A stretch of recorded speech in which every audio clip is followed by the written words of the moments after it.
Office එකේදී විතරක් නෙවෙයි මම දැන් ගෙදරදීත් IDD calls ගන්න SLT ෆෝන් එකේ. ඔබේ නිවසේ SLT දුරකථනය දැන් IDD පහසුකම සහිතයි.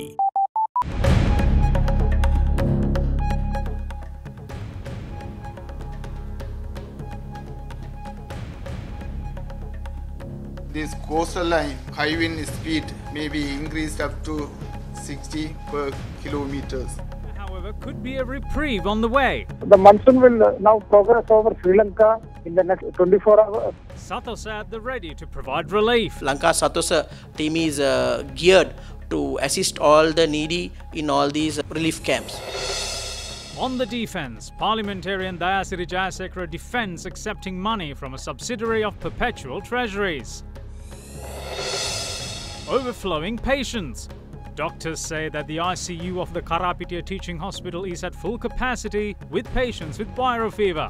The GMOA points a finger at the government. Authorities have not yet so far taken adequate measures to educate the general public about prevention of this disease. Surprise meeting. Leaders of the North and South Koreas hold sudden meeting on North Summit with the US. Underbelly of match fixing. Al Jazeera sting reveals that cricket matches in Sri Lanka were fixed with the aid of a groundsman.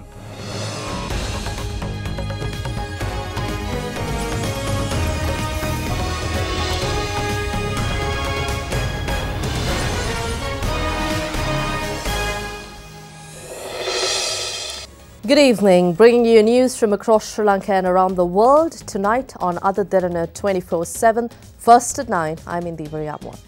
We begin with your local stories here at home. Inclement weather continues to prevail in many areas of the country, leaving 20 people dead and 2 persons missing. As a result of heavy rains, the number of affected people have surpassed 150,000.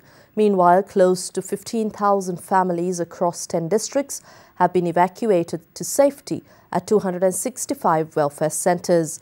Latest reports indicate that there is an easing of rainfall, with the highest downpour being recorded in the area of Dummalasuriya in Gampaha with 78 millimetres. The Disaster Management Centre places the latest death toll owing to inclement weather at 20, while 2 persons are missing.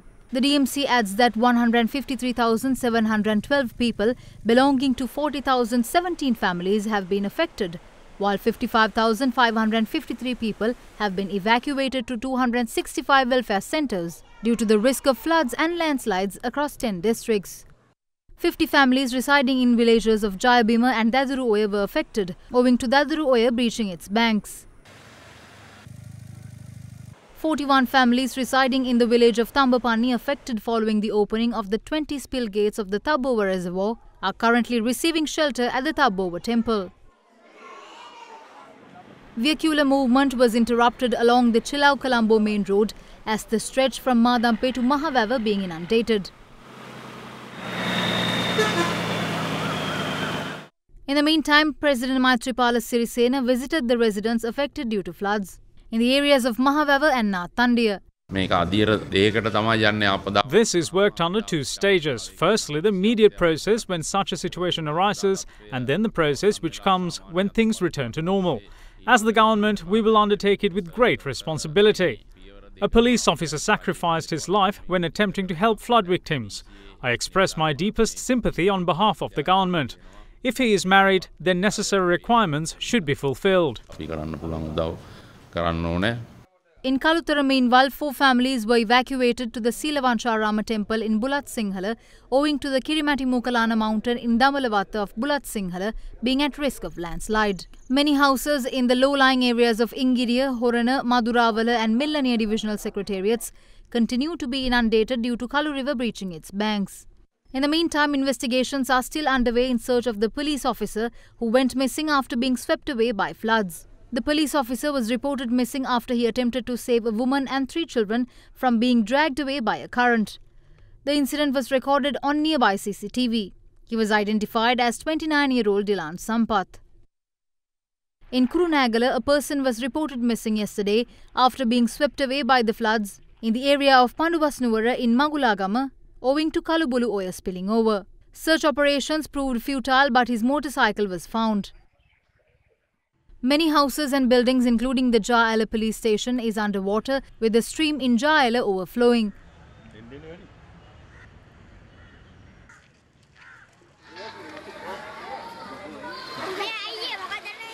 Sri Lanka Navy was piled on sandbanks in a bid to control the floods, while several politicians also visited the locality.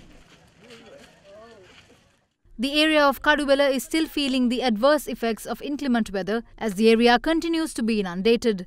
Many houses in the area of the 8th post of Valivita have been underwater for several days. Area residents complain that illegal construction at local factories are the cause for the water accumulation. A tense situation arose between area residents and officials of Sri Lanka Land Reclamation and Development Corporation when the officials attempted to clear obstacles in a construction site in accordance with a request made by villagers. Meanwhile, in the Central Hills, incessant rains brought about fog in some areas, reducing visibility. As a result, the police requested motorists to have their headlights on when driving in fog. In the meantime, the Department of Meteorology forecasts the continuous rains within the next 24 hours. The Indian Met Department's Climate Prediction Group, meanwhile, gave a similar forecast to First at 9, adding that the heavy downpour will move towards Pakistan in 2 or 3 days. Past 1 week situation is becoming normalcy. Already Ministry has allocated 43 million for cooked meals and dry ration, and also 39 million allocated for housing based payment. Has allocated 1 million per district for emergency response fund. Next 24 hours, some area can be receive about 100 millimeters rainfall, and also this coastal line high wind speed may be increased up to 60 per kilometers. At the moment, water levels are decreasing in Jinganga and Nilolanga, but there are some floods being still there in those earlier flooded locations, even in Kaluganga as well. Up to Kaluoya, they are having some problem with Dunamale down to the other area, and there are flood conditions reported in Dunamale area. So people are alerted to, and there are a lot of by roads being inundated in Gampa and Jaala and Katana area. So people will be thoroughly advised to be using alternative ways. So people are advised to call 117 call center number if any queries. Monsoon has now arrived over South Andaman Sea, and the next 24 hours it will have a further progress in the Bay of Bengal, the Bay of Bengal as well as Sri Lanka. I think by next 2-3 days it should set over Kerala, southern part of India, and it should further progress north. The monsoon will now progress over Sri Lanka in the next 24 hours, and then the next 2-3 days it will be setting over southern part of India. And the Chief Executive Officer of Lanka Satosa, Dr. H.M. Faraz, states that they stand ready to provide sufficient stocks of essential commodities to those stricken by adverse weather. He added that the move comes upon a request made by the government. Current situation in the country due to the bad weather, we know actually thousands of people are living in schools and temples. So government has requested Lanka Satos supply, especially the essential items, water bottles, and finance ministry has allocated funds to these food relief projects. In the meantime, actually, since we have sufficient staff, Lanka Satos team is geared to assist all the needy in all these relief camps. And Minister of Education Akila Viraj Karyavasam is of the view that the inclement weather prevailing in the country, although destructive, might lead to better growth in the country. The minister highlighted that owing to heavy rains, there are substantial savings to be had with the increased hydropower generation. Addressing a function held at the Lakdasa D. Mel College in Kurunagala, the minister said that there could be an economic growth of 3% due to the prevailing rains. It's raining these days. We might not like this because rains surpassing the limit is an issue. While the country gets a lot of economic benefits, the more it rains. The economic growth might even be increased by around 3%. A huge expense is borne for diesel and coal power plants to generate electricity. The rain helps save about 1 billion rupees per day. When it rains, farmlands become lush. Every unfortunate incident is followed by a positive outcome.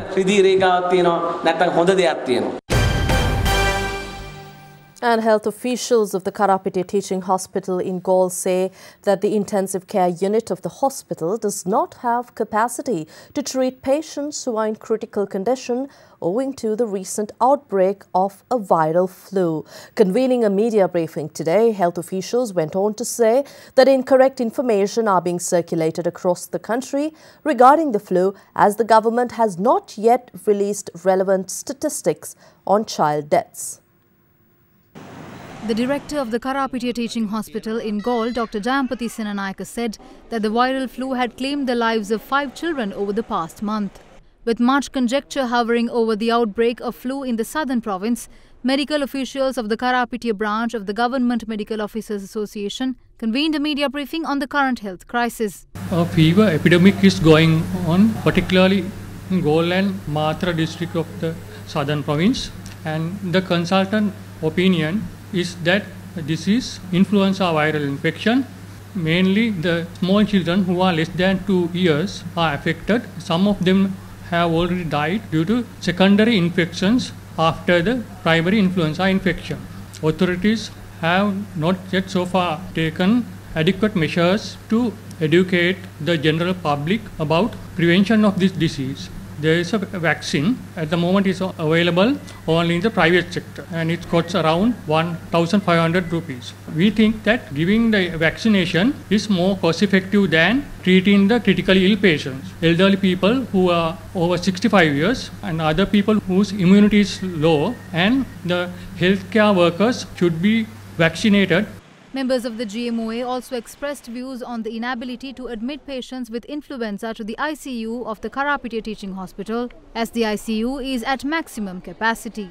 The ICU facilities for the critically ill children in Karapiti Hospital is not adequate. The ICU facilities should be expanded. Meanwhile, the director of the Karapiti Teaching Hospital in Galle emphasizes acting immediately while recognizing the symptoms of the influenza virus can help minimize its spread. If your child has fever, cough or breathing problems, do refer to a doctor and admit the child to a hospital only if necessary. Because if you admit to a child unnecessarily, there is a risk of the flu being spread. Parliamentarian Dayasiri Jayasekara today once again elaborated on his claim that he accepted money from a subsidiary of Perpetual Treasuries Limited, a company embroiled in the central bank bond scam. He said that although he accepted the money, which was subsequently spent on his election campaign, the parliamentarian never attempted to cover up the scam at the central bank. He insists that names of other 118 persons who were accused of accepting money from PTL owner Arjun Aloysius be revealed immediately. All this while, when I was in the government, there were no allegations. But an allegation is levelled yesterday saying that Dayasiri Jayasekara accepted a bribe of 1 million rupees. Remember that there are 118 names pertaining to people who accepted money to cover up the bond scam. So please release their names. Then it will become evident how many in the government accepted money to protect Aloysius and others. Even the local moonshine dealer gives money to the Pradesh Sabha member during an election. But empowering the moonshine dealer after being elected would be the issue. We too were given money in a similar manner, but we never concealed the bond scam of Aloysius. He said it was a cash cheque and he cannot remember much. I spoke with Deputy Solicitor General Yasantha Kodagore and he said that a security personnel office had signed the back of the cheque and cashed it. So Dayasiri Jayasekara cannot say he didn't know of it. According to what he says, there is a loophole for every thief, as they can say they got the money for election campaigns. The accused in the bond scam contacted every one of us. Anurakumara Disanayaka rejected the offer for money, and so did I. There are recordings of it and can be produced at any court. If we can repel their advances and money, why can't they?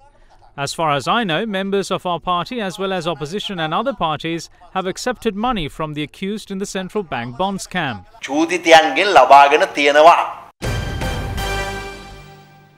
Former President Mahinda Rajapaksa claims that Sri Lanka has been transformed into a place where sanctuary is provided for underworld figures brought into the country by politicians. The former president made the remark while addressing a function held in Galle today. When we look at murders today, we see how many there are. Not only that the underworld is ruling, but instead of isolated killings, there are killings of several at a time. You should think as to who is responsible for the underworld ruling the country. This is just like how the terrorists killed people in this country. According to the police reports, some politicians have invited and are protecting the underworld leaders who were hiding abroad, while some are supported to operate from abroad itself. The Inspector General is bending the law, and it is evident he is unable to do anything more than that. They appointed commissions claiming they are independent. If such an independent commission recommends a police officer for a promotion, that officer would not be given it if the IGP is not in good terms with him or her. Today we are silent about these incidents. In such a backdrop, amendments are brought to the Constitution. I didn't see it. We feel sorry for the country today.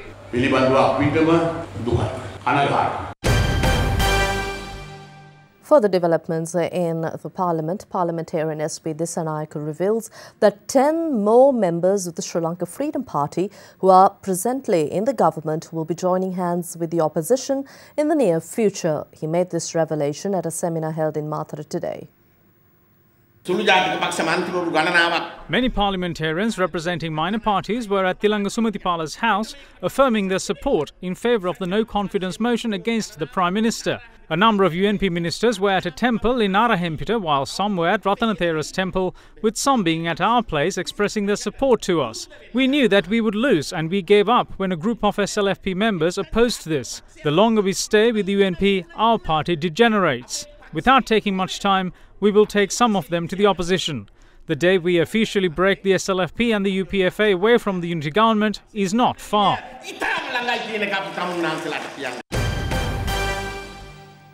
Derana Sunsilk Film Awards 2018 is to commence in a short while on TV. Derana, the awards ceremony is organised in recognition of contributions made by artists of the silver screen to the Sri Lanka cinema industry. First at 9's Manusha Jayatilaka is at the Nelumpokuna Theatre, bringing us an update ahead of the event tonight. Derana Sunsilk Film Awards 2018, the biggest movie award ceremony organised by any media network in the country, is to go live exactly at 9:30 p.m. tonight on TV Derana.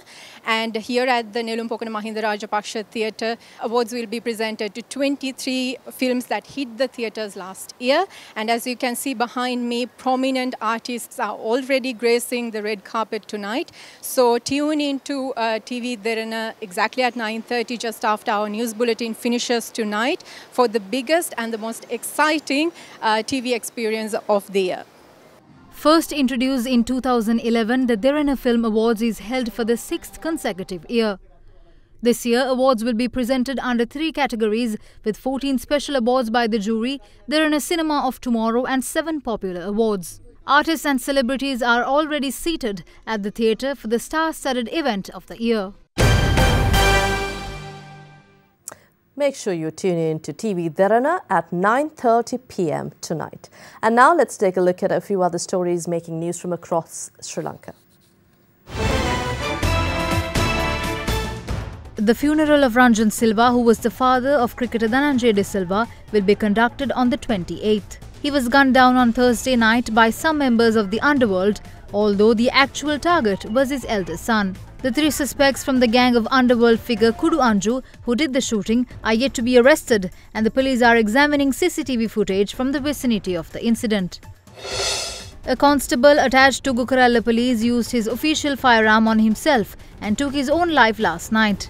The police say that his ailing wife had passed away, and with the shock of the news, the constable turned his firearm on himself. With the sudden departure of both parents, the constable's 3 children of 12, 7 and 5 years of age find themselves in a pitiful state. 3 persons sustained injuries in Panadura when a vehicle driven by a drunk driver collided with another vehicle and a stationary motorcycle. The incident was caught on CCTV.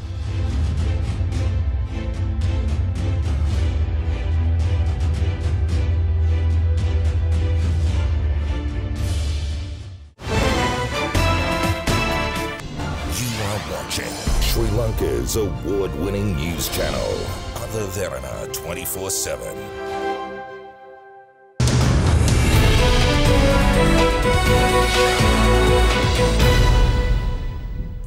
Welcome back. In business news tonight, 2 Austrian banks have provided over 2.7 billion rupees worth of interest-free loans for health sector development and to improve university medical facilities in Sri Lanka. The Ministry of Finance said that the First Bank of Austria has provided 9.5 million euros in an interest-free credit facility to enhance the access to quality and modern healthcare facilities in hospitals across Sri Lanka. In the meantime, UniCredit Bank of Austria has also agreed to provide 4.9 million euros of credit facilities with zero interest to improve university medical facilities. Under this project, it is planned to provide necessary facilities with required medical equipment and accessories to recently established medical faculties of the Eastern University and the University of Rajarata and Allied Health Science faculty at the University of Peradeniya.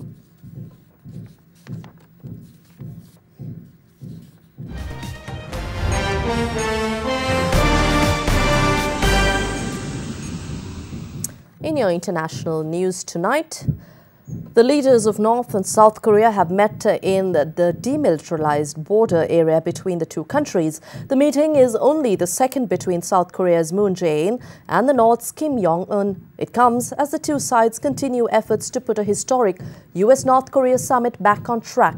On Thursday, US President Donald Trump cancelled the summit scheduled for the 12th of June, but later suggested it might still go ahead. Moon's office said that both leaders exchanged opinion for the successful holding of the North Korean-US summit, adding that Moon will announce the outcome of talks tomorrow morning.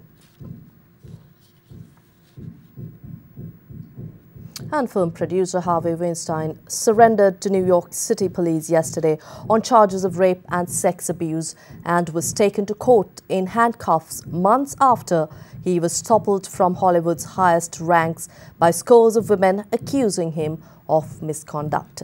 The accusations, first reported by the New York Times and the New Yorker last year, gave rise to the Me Too movement, in which hundreds of women publicly accused powerful men in business, government and entertainment of misconduct. The judge set Weinstein's cash bail at $1 million. He was one of the untouchables, or so he thought. Former Hollywood film mogul Harvey Weinstein surrendered to New York City police yesterday on charges of rape and sex abuse and was taken to court in handcuffs.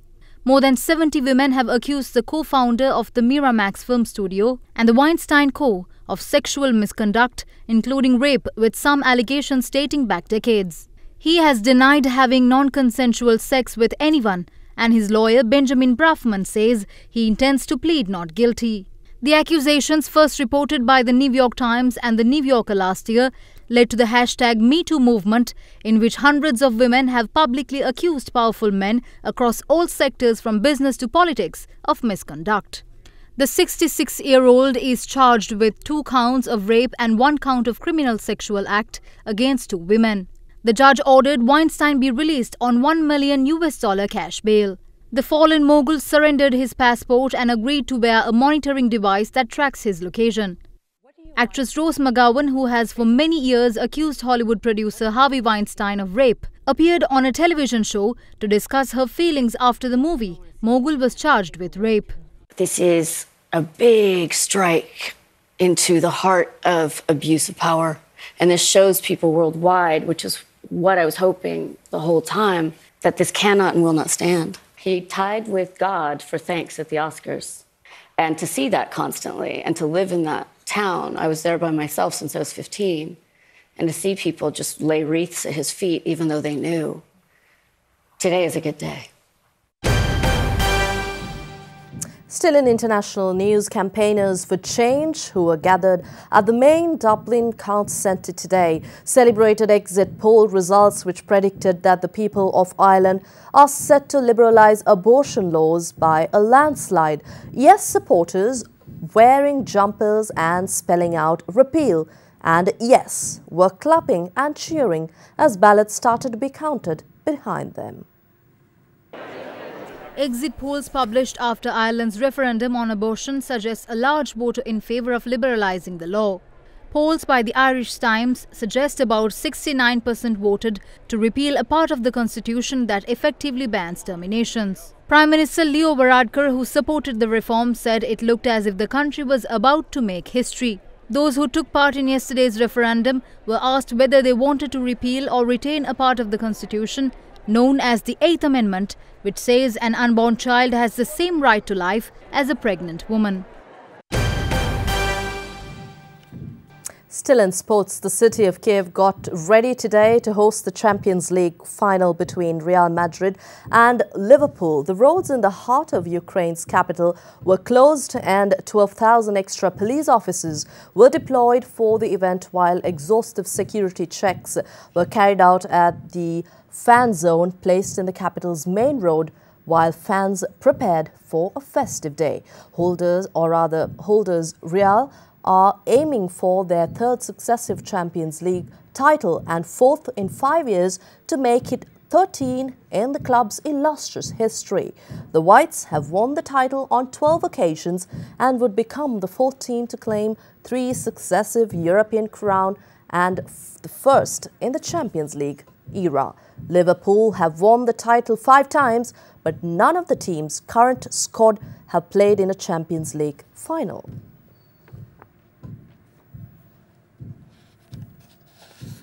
And we'll be back with your weather forecast for the next 24 hours after this short break. To stay with us. You are watching Sri Lanka's premier news channel, Other Derana 24/7.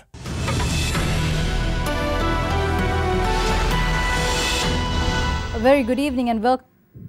Your temperatures for tomorrow are to vary between 21 and 31 degrees Celsius, with the highest of 31 degrees Celsius expected in the southeastern corner of the country. Well, when looking at the map, a low pressure zone is expected to develop along the coastal belt from Mannar to Galle over the next 24 hours. Well, many parts of the island, including Jaffna, Mannar, Vaunia, Anuradhapura, Kandy, Colombo, Galle and Matara as well as Hambantota will experience rains with thunder activity also expected in some places. That's all we have from the Weather Centre tonight. Up next is your city by city forecast.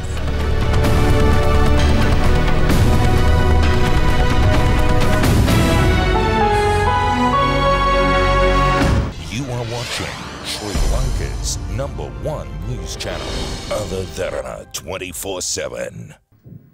And that's all from the Other Derana News Centre on First at 9. But before we go, we'd like to leave you with some visuals as usual. We take you tonight to the iconic Sydney Opera House, and other landmarks burst forth with vibrant colours as the annual Vivid Light Festival celebrated its 10th birthday in Australia yesterday. This year's night event features more than 90 light installations across Sydney.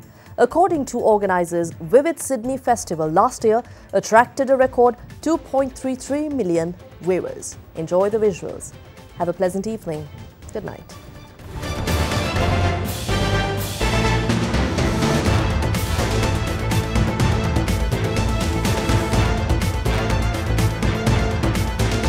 Bringing you the news and information 24 hours a day. This is Sri Lanka's premier news channel, Other Derana 24/7.